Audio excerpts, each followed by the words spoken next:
Jesper, and I work at a creative house and hub called STPLN. It is open to anyone with creative ideas. Здравствуйте, меня зовут Jesper. Я работаю в креативном доме, креативном хабе, который называется STPLN. Туда может прийти любой, у кого есть творческая идея. Our house is situated in the old harbor area, and it's been developed over the last 20 years. Наш дом креативный находится в старой гавани, там уже 20 лет ведется девелоперский проект. We are kind of the only really cultural house there, and most of the other areas used for housing, workplaces and offices, and so on. Мы там единственное культурное учреждение, в остальном там находятся жилые дома и офисы.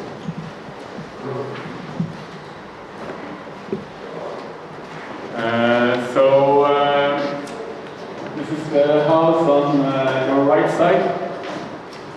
Справа находится наше здание. Back in the day, it was used as a slipway.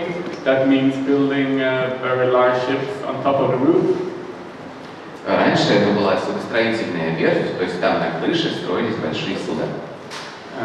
And now there are no shipbuilding at all, but there used to be 7 of these slipways. We're the one that used to be in the middle.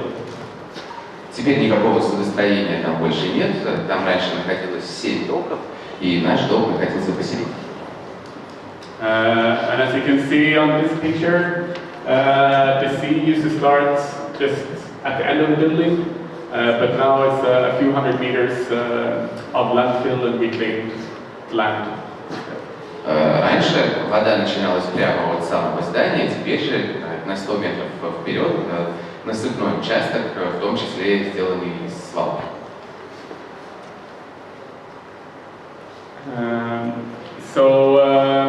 This harbor and shipyard used to be a very big thing in Malmö, in the south of Sweden, where the city is. Это было очень большое предприятие, очень важное для жизни юга Швеции, как города Мальмö.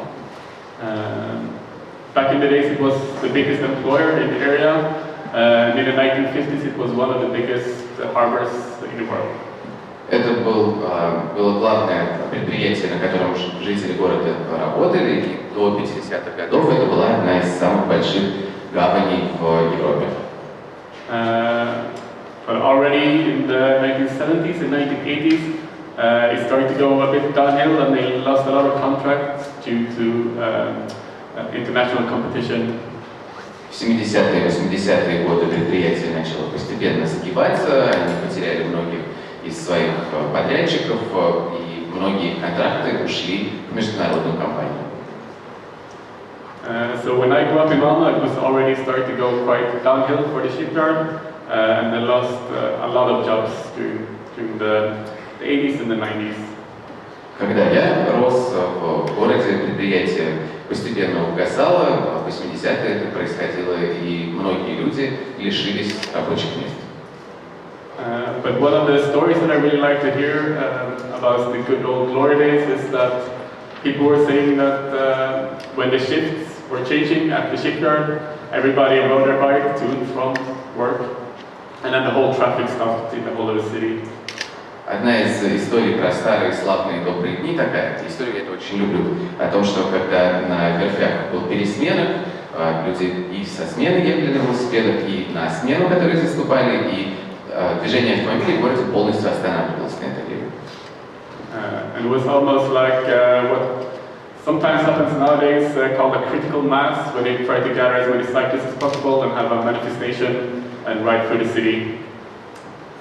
Это то, о чем много говорят сейчас, такое, когда набирается критическая масса, когда, например, можно собрать столько велосипедистов, что их совместная акция приведет к каким-то переменам в плане того, чтобы город стал лучше, например, для велосипеда.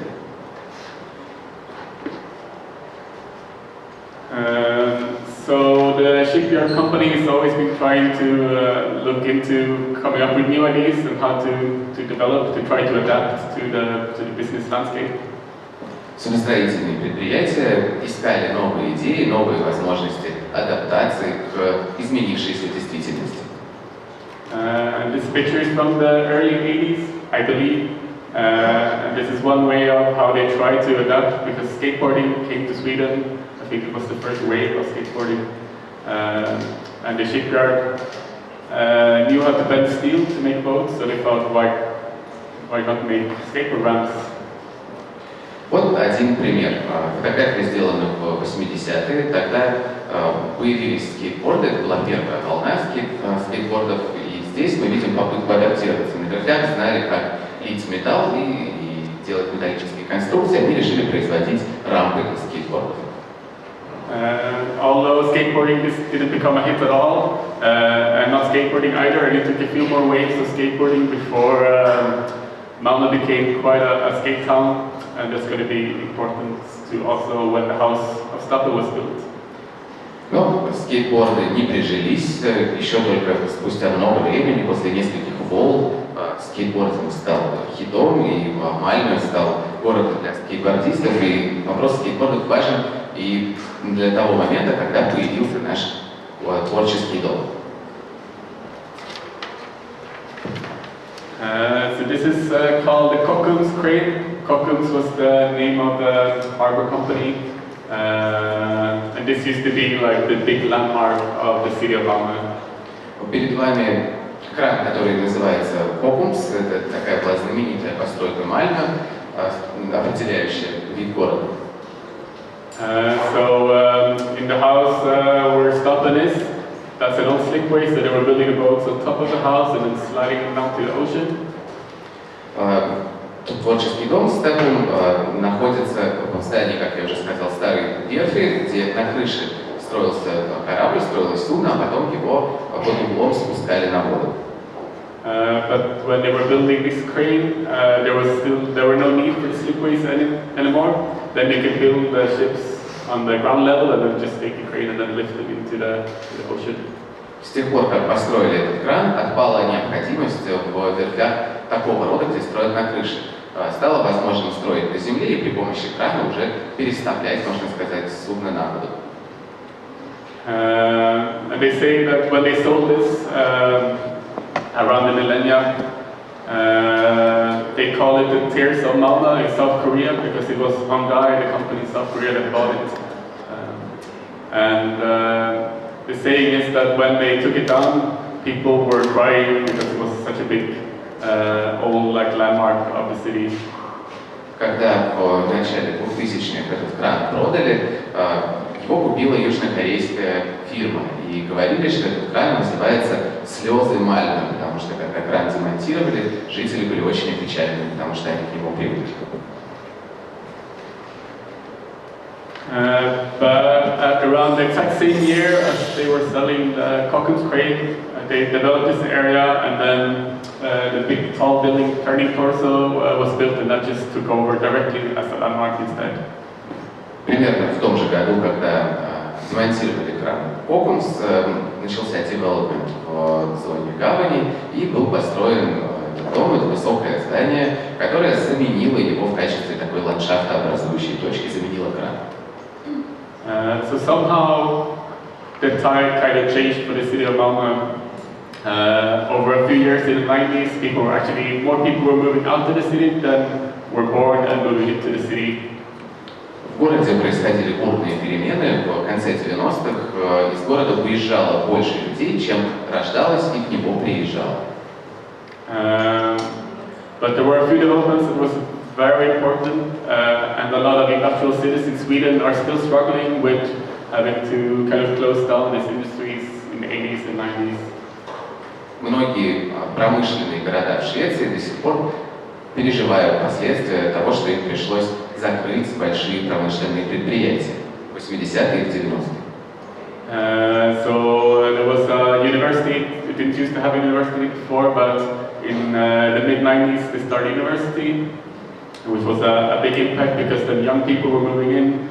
So when older people were moving out because they couldn't find a job, this new kind of energetic crowd moving to the city. В 1995 году в городе был открыт новый университет, что привлекло город много молодежи, поскольку люди старшего возраста из города уезжали, потому что не могли найти себе работу. And then it was somehow a big advantage that there were a lot of leftover buildings from industry. So for anybody that had a creative idea, you could just quite easily find a big space, maybe like this, not as cool as this, but something like this, and start a project. Сложилась такая благоприятная обстановка, что в городе осталось очень много ненужных построек, и любой человек с творческой идеей мог найти себе большую площадку, большое здание вроде этого. Ну, может быть, не такое красивое, как это, но вместе с тем это было не трудно. And then something that had a very big impact was also building the bridge between Malmö and Copenhagen. I don't know if you've seen the TV series. I didn't think about it before, but when I got a ride today from the hotel to this venue, the woman that was riding me talked a lot about the bridge TV series, so maybe someone's seen it. Другим важным событием стало строительство моста между Мальмö и Копенгагеном. Не знаю, слышали ли вы про сериал «Мост», я об этом не думал, но сегодня я ехал из гостиницы на такси, и женщина-водительница много и очень оживленно со мной обсуждала этот сериал. So one thing about this area is that when it was built with very expensive buildings, so it's very expensive to rent a place or to buy a place there. And there's not that many public spaces. Застройка, которая была там осуществлена, очень дорогая. Офисные помещения или помещения в аренду тоже дорогие, и общественных пространств там в гавани мало. But one thing that was very important and is super important for how the STPLN house also got formed was that they had this park. So actually the roof of the STPLN building is a park, and just where it's sloping down, they were planning to build a skate park. Важная причина, приведшая в том числе к созданию художественного творческого дома Степи. На крыше здания находится парк, и в той части крыши, которая под углом, которая как бы скатывается, собирались построить скейт-парк. So there was already quite a big skateboarding community in Malmö, and there was a skateboarding high school, so young people that went to school and studied maths and physics and English, Swedish, also could take skateboarding as kind of a class. На тот момент скейтерское сообщество было уже довольно сильное, сформированное, и тогда, кстати, в школьном расписании появился такой предмет, как скейтбординг. Можно было с английским, математикой изучать и скейтборд. And it was very interesting to see, because the municipality that kind of was the owner of the space had the idea of the skate park, but they were very honest with not having any idea how to design or build a skate park at all. Парк этот сам принадлежал муниципалитету, и сама площадка находится в собственности муниципалитета. Они решили создать там скейт-парк, но при этом честно поняли, что абсолютно не представляют, как разрабатывать его дизайн. So what happened was that they actually turned to the skateboarding community and asked if they could help out. And it turned out that they knew everything about how to both design and to do skate parks, because they've been doing that all the time in like these abandoned yards and back alleys and so on. Они решили обратиться за советом к самим скейтерам, и оказалось, что те прекрасно понимают, как строить скейт-парки, и знают, каким должен быть их дизайн, потому что у них был уже такой опыт. Они эти скейт-парки строили сами в заброшенных фабричных помещениях. And it turned out to be a very big success. A lot of people come to Malmö just to ride in the skateboard parks. And the World Cup of skateboarding moved their competitions to this park the first year when it premiered. Проект оказался чрезвычайно успешен. Многие приезжают в Мальмö специально покататься в этом скейт-парке, и в год открытия парка там же проводились соревнования чемпионата мира по скейтборду. And interestingly enough, the same approach was used while starting the Stapelhaus as well. Примечательно, что при создании STPLN был задействован тот же подход. Because then this old slipway was the only one left standing of the 7 that they had. На тот момент это здание верфи было последним и единственным из 7, которое еще стояло.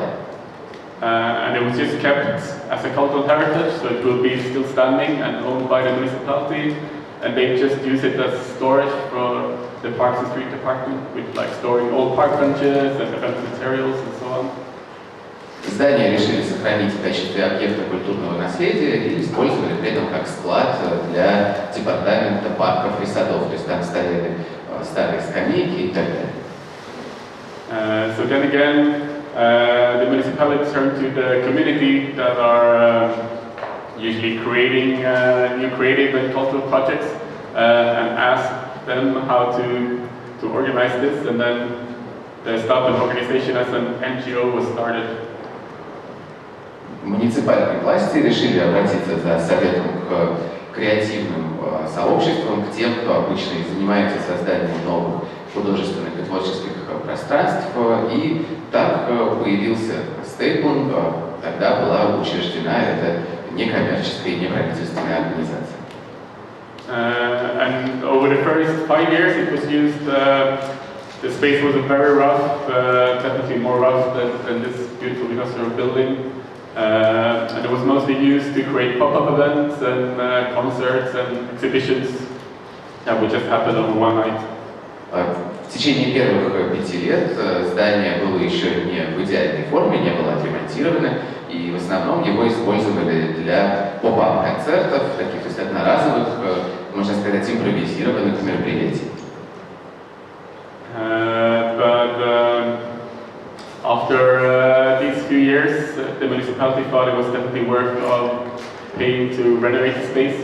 And since then it's been looking as it is now, and there's further workshops, studios, open office, conference rooms, multi-rooms and so on.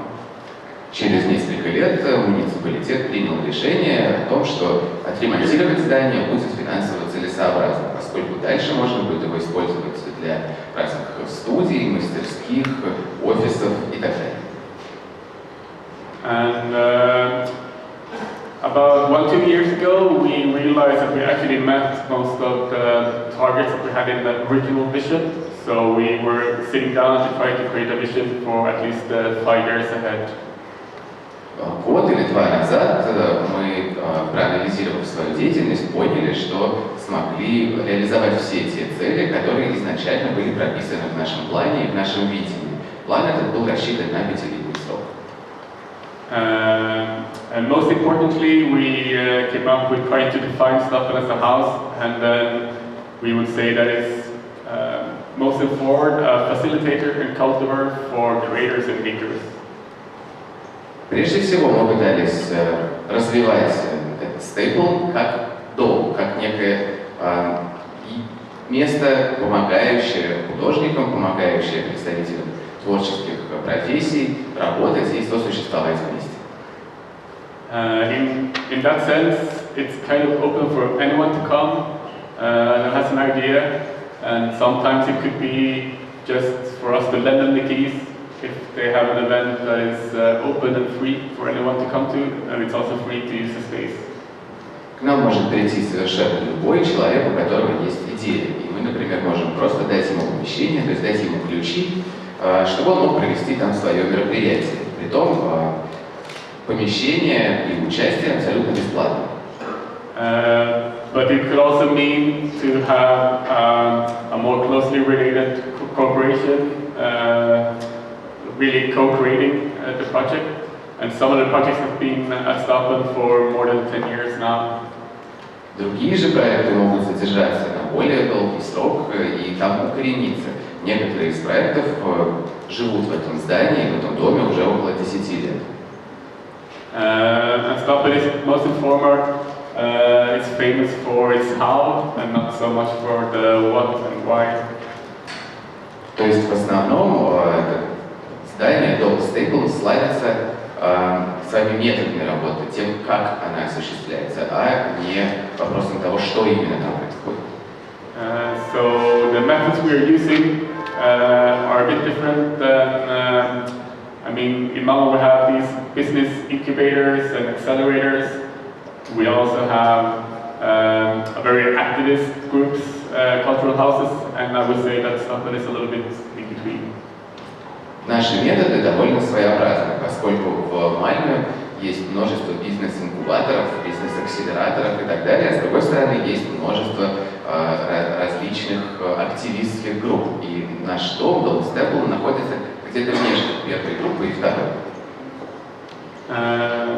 And also the third most important part about this strategy is that everything is built on a participatory culture. It's always the one with the initiative that has the power. Главный компонент нашей стратегии заключается в том, что все наши проекты абсолютно партиципаторны, то есть тот, кто предложил инициативу, в руках того и окажется власть над ней. So we learned the hard way that it's very important to really work with the energy that the people that come to Stockholm have and not the opposite.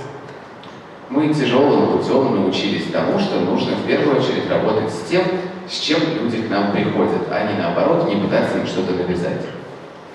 Because sometimes someone can come with a lot of ideas and energy, and if you build up a very big infrastructure around that, and then this person might not have the time anymore, or fall in love, get a family, or move somewhere else, and then all of a sudden you stand there with like an infrastructure.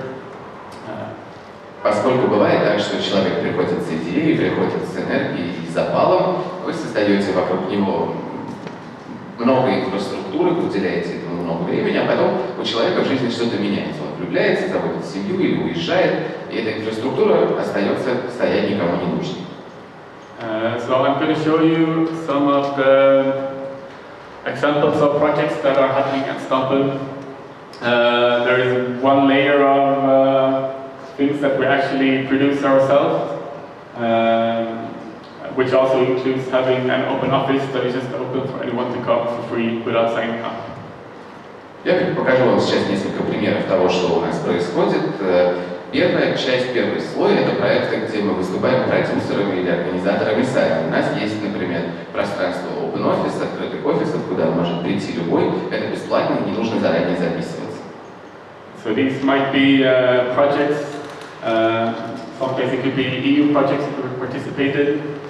And here is, for instance, a center of the multisensory arts. That was a project that was done for over the last year at Stockholm. Один из примеров – это проект, который называется «Мультисенсорный центр». Он длится уже более года. And then there is another layer of different projects. These are all kind of a little bit semi-permanent projects. They've been at Stockholm for a few years, some 10 years, some over 2-3 years, and they have the permanent space there. Следующий тип проектов, которые у нас размещены, это такие полупостоянные проекты. Кто-то с нами уже 10 лет, кто-то 2 или 3 года. I think I can talk about some of them now. I have some prepared slides for each of them as well, but I will just pick some of them instead to talk about. Расскажу вам про несколько из этих проектов. У меня есть слайды про все из них, но я сделаю выборку небольшую. So, for instance, this is called City Shacket, which is a bicycle kitchen. Первый проект – это так называемая велосипедная кухня. So, in a simple form, it's an open bicycle workshop that anybody can come to for free and fix their bike and get a helping hand. Это гараж-мастерская, куда каждый может прийти, и там ему помогут починить велосипед. So while Stockholm is kind of the umbrella organization, then each of these initiatives are run as their own projects. They can basically do a little bit what they want as long as they're kind of share the rules and that they're open for the public for free sometimes. STPLN предлагает скорее такую некую рамку, да, то есть проекты действуют самостоятельно, у них большое пространство для маневра. Главное, чтобы они соблюдали ряд правил, и главное из этих правил, что проекты должны быть бесплатными и открытыми для всех.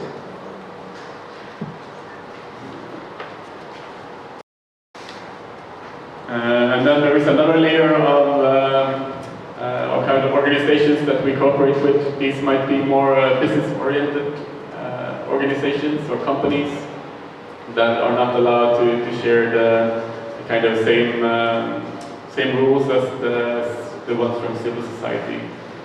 Следующий тип проектов – это проекты более бизнес-ориентированные и корпоративные. В данном случае правила другие, нежели для тех проектов, которые занимаются гражданским обществом. And one of these, for instance, is a local sock factory. One of the projects that are in Stockholm is called Autoskapa, and it's they're taking skilled materials from local industries. Один из проектов, о которых я сейчас говорю, занимается переработкой материалов. And they will get all kinds of materials. It could be the 3D glasses from the local cinemas, or it could be from industry making pipes.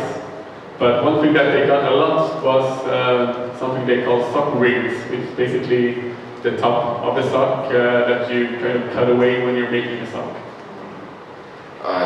Этот проект занимается переработкой отходов производства. Например, они получают стекло от бутылок из кинотеатров или же какие-то отходы от производства труб, но в основном они занимаются тем, что называется кольцо от носка, резинка от носка, то есть это та часть, которая при утилизации сохраняется. So they thought it would be a good idea to start their own sock factory, and then to really make sure that they use the whole of the product. I mean, there is no waste whatsoever going into these socks. И они решили открыть носочную фабрику, при том, что эти носки полностью создаются из утилизированных материалов. So I think it would be a good idea to have some questions, and if you want to ask about the individual projects, then feel free to ask now, and then I will talk about all of them. Сейчас, наверное, подходящее время для вопросов. Если вас заинтересовал какой-то конкретный проект, пожалуйста, задавайте вопросы.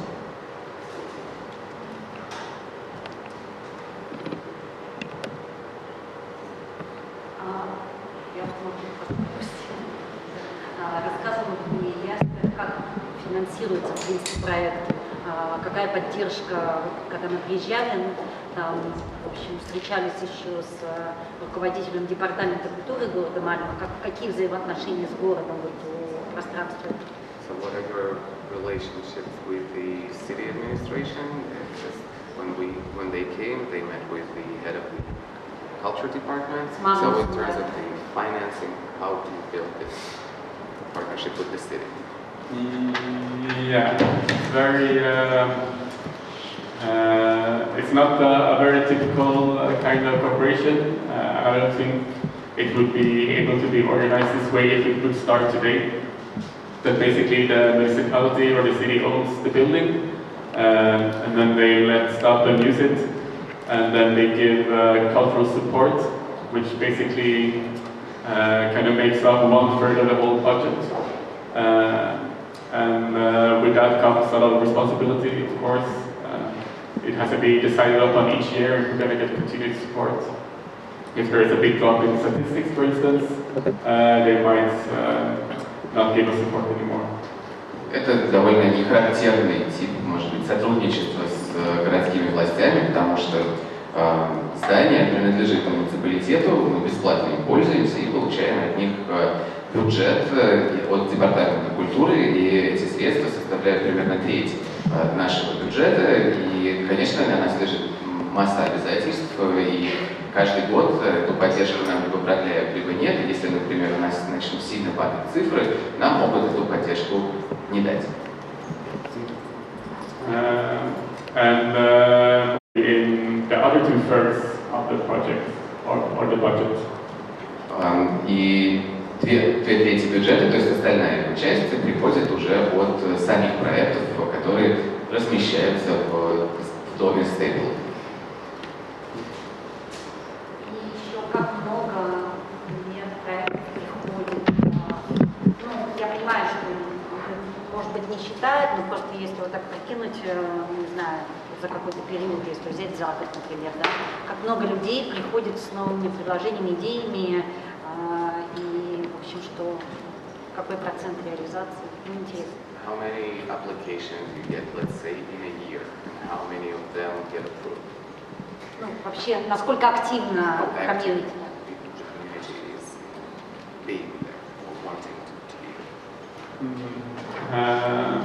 It's a very good question. It really depends. And over the years, it's been going very much up and down. Every time someone new comes into the door, they're always like, "Oh, this is amazing! Why aren't everybody here?" But I think that's also the big point, that everybody is not there, so there's actually space so you could create new ideas and start new ideas. Замечательный вопрос. Конечно, от года к году все разнится. Иногда бывают взлеты, бывают и падения. И когда люди приходят в первый раз, говорят: "О, как тут замечательно, почему все еще не здесь?" Но как раз суть в том, что все еще не здесь, и поэтому есть место, где можно реализовывать какие-то новые художественные творческие идеи. But every day there is an event, and sometimes it could be just an event that happens just one day, like a concert, for instance. But it could also be, let's say, the bicycle kitchen that are open 2-3 times a week.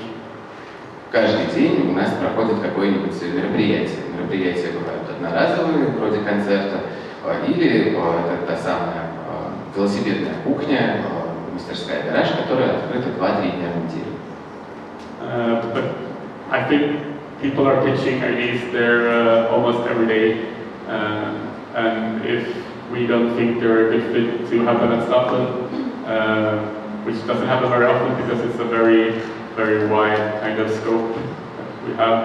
But then at least we might be able to give them help where they could go otherwise. It could be to the more business incubator, or where they can apply for funds, even if it wouldn't happen at STPLN. So usually we can give them some tips on how to contacts at least.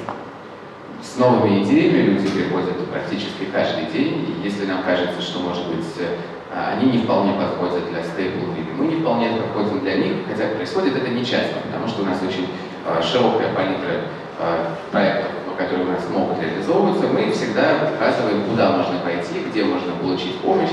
Может быть, стоит отправиться в бизнес-инкубатор, может быть, подать заявку на финансирование, и мы всегда их отправляем с каким-то полезным советом.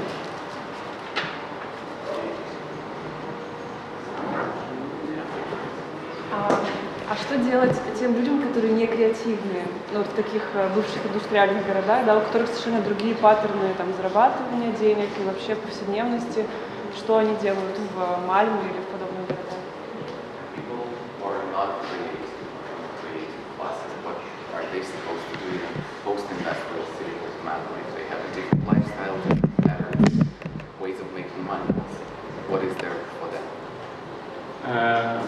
I mean, actually we get everybody at STPLN, not everybody are coming from, for the ones that are creating or coming up with their own ideas, but quite a lot of our projects have at least people coming to, so the bicycle workshop, for instance, people coming from all around Malmö to do that. But otherwise, I mean, we're trying to fill a gap that is not so mainstream, so it's definitely not for everyone either. But otherwise, people are doing what people do in every city, I think. They play football or just do other things. Но не все, кто к нам приходит, реализуют какую-то именно творческую идею. Есть, например, та же самая велосипедная мастерская, куда приходят люди со всего Мальмö, вне зависимости от того, чем они занимаются, если у них есть велосипед. Мы в своей работе пытаемся заполнить какую-то лакуну, и лакуна это может быть не самая мейнстримная, поэтому наше пространство может быть действительно не вполне для всех. что касается остальных людей, то они занимаются всем тем же, чем занимаются люди в других городах, если они играют в футбол или еще как-то. Еще один вопрос, когда ты менеджер. Мы уже услышали по поводу того, что люди приходят с какими-то идеями, что-то делают, а потом по личным каким-то изменениями в жизни эти проекты могут не продолжаться. Это, в общем, такая распространенная проблема, с которой трудность может быть или не трудность, да, ситуация, с которой мы сталкиваемся в таких проектах. Какие еще такие, может быть, сложности, проблемы, трудности, с которыми ребята сталкиваются вот на своем проекте, которые приходится как-то решать, преодолевать для того, чтобы... So you mentioned the fact that sometimes people come with an idea and they get approved and they start the project and then they leave. It's discontinued. So it's one of the challenges in the work of an organization like yours. So what would be the other problems or challenges that you have to face? So I think the other challenges would be actually the opposite of that. So if you have a participatory culture and the one with initiative has the power, then it could be that many people has an initiative that is not always going in the same direction. And we see that lately, just over the last months, that both within the makerspace and both within the bicycle kitchen, that people want a lot of different things, and that could also kill all the creativity. So I think that is something that we're going to try to develop and work a lot more with, on how to cooperate and share the space, and how people can be able to also participate in a project with kind of from their own needs and their own energy level.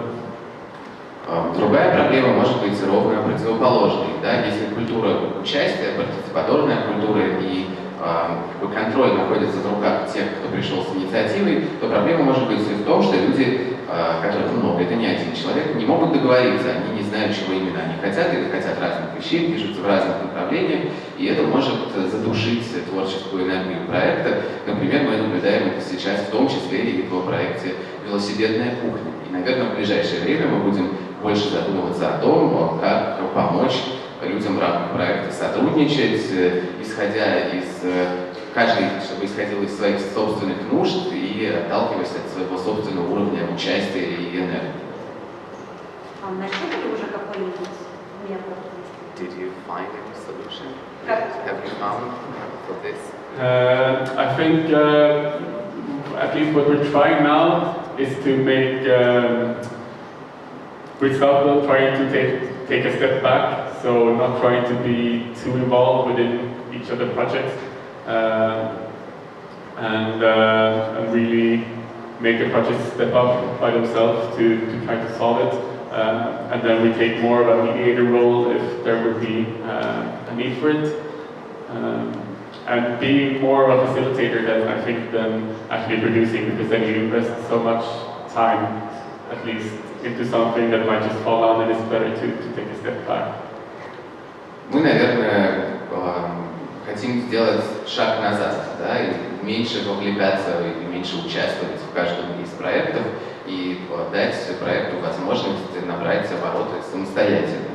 И если появится в том потребность, мы можем выступить в роли медиатора, скажем, или в роли фасилитатора в большей мере, чем в роли продюсера. Потому что когда мы пытаемся продюсировать эти мероприятия или проекты, мы в них слишком много вкладываем, а потом они могут в любой момент прекратиться. And sometimes it's hard to, I think it's very hard to create both a very inclusive environment, but also an environment that is fair. And I think you always have to try to be kind of on the edge of something, and it might not always work for everyone. Мне кажется весьма трудным создать пространство, которое одновременно будет инклюзивным и в то же время справедливым, потому что все время приходится балансировать на грани одного и второго, и все время кто-то недоволен.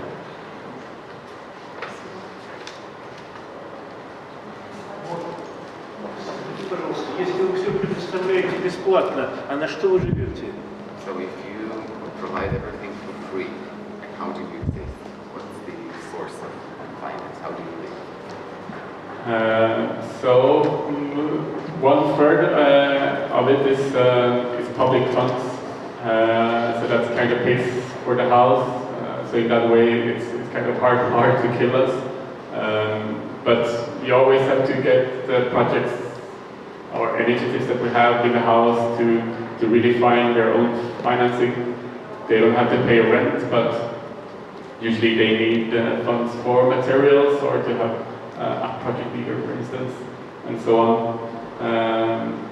So it could also be private money that they are getting. Треть нашего бюджета – это государственные средства, это оплачивает, собственно, поддержание самого здания и расходы, связанные с этим.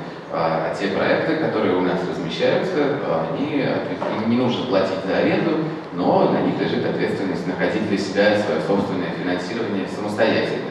Потому что всегда потребность в бюджете есть, не знаю, нужно платить зарплату проектному лидеру или использовать какие-то материалы. И это они уже делают сами, это бывают, как правило, частные средства. And one thing that has been changing over the years is, I think, how we work with different organizations. So in the beginning, it was always mostly for the civil society. Since we get support from the municipality, we're not allowed to give too much support to companies. But that's changing a little bit, and I think the difference between an NGO and a social company is not so clear anymore. So we're trying to kind of bridge and kind of open our mind a little bit to also work more with companies. За последние годы произошло изменение следующего порядка. Раньше мы в основном работали только с некоммерческими организациями, потому что здание принадлежит муниципалитету, и мы не имели права оказывать поддержку каким-то коммерческим фирмам. Но теперь грань между некоммерческой организацией или, скажем, социально ориентированным частным предприятием размывается. И мы стараемся более открыто мыслить в этой связи и как-то закрыть ту лакуну, которая образовалась. У вас есть идея, да? То есть понятно, что муниципалитет помогает, а вот я, например, как мне у вас найти, например, финансирование? То есть я иду к кому-то или как это происходит? Вот просто хотя бы вот пример какой-то есть, вот, чтобы понимать, как деньги найти? So, okay, if you get the 1/3 from the municipality, but let's say I come to you and I want to find funding. The rest of the funding. Where do I go? What do I do? Can you give me examples of how to find money? So one thing we had a few years ago with the bicycle kitchen that we have was that we had funding for a 3-year project, and when that funding ended, it was a big crisis because we had a project leader employed and some other costs, and then all of a sudden a private angel investor took us on and said, "Okay, I will pay for this for at least a year." So that really helped us out. That could be one example. Ну вот, например, велосипедная кухня. У них было финансирование на 3 года. И у проекта есть ряд расходов, в том числе зарплата руководителя проекта. И вдруг, собственно, по истечении этих 3 лет новый источник финансирования не был найден. И в итоге они с нашей помощью обратились к частному инвестору, который сказал: "Хорошо, еще год я за это буду платить". Ну и вот предыдущий это выпил. But there are also other examples.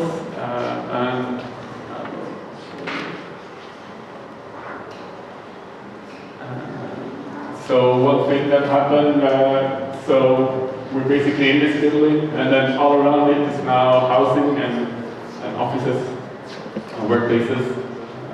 Наше здание находится в середине фотографии, а вокруг сейчас построены жилые дома и офисные здания. And together with the municipality, we're making up some new rules for how the building companies have to kind of stick to if they get permission to build and use the land. Чтобы получить разрешение на строительство в этой зоне, девелоперские и строительные компании согласились соблюдать ряд правил. For a company that is building a house now, to be able to get permission to use the land, they also have to have a lot of social projects. And one of them is to buy membership for all the people that are moving in. They buy membership at Stapa that they can use to use the makerspace or the bicycle kitchen or to learn a new skill. So the construction company is buying the membership for the people who are moving to the house. Exactly. Например, следующее. Когда строится жилой дом, то застройщик покупает для людей, которые в этот дом въезжают, членство в STPLN, и тем самым они получают право, например, пользоваться велосипедной кухней, не